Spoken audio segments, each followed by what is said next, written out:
Egypt's government is doubling down on taking down popular satirist Bassem Yousef. The talk show host is now under investigation for allegedly disturbing public peace and security. That's on top of recent charges of insulting President Mohamed Morsi and Islam.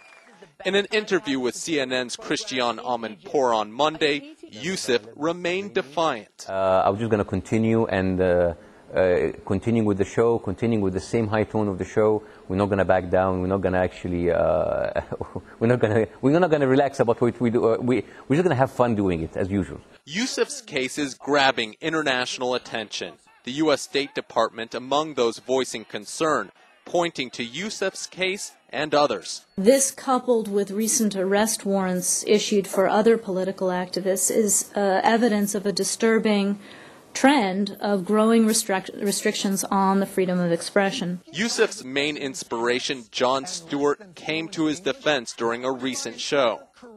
But by the way, without Bassem and all those journalists and bloggers and brave protesters who took to Tahrir Square to voice dissent, you, President Morsi, would not be in a position to repress them.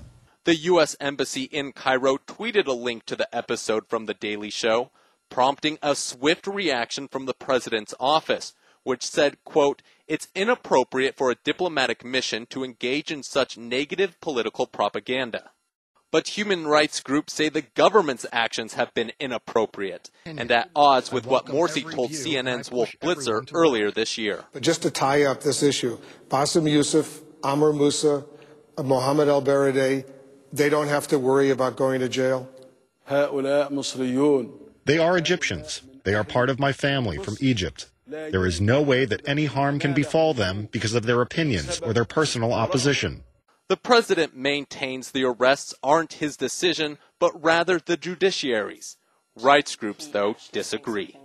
I think that says that there is a clear intention on the part of President Morsi and the ruling Freedom and Justice Party to limit free speech, to limit free media.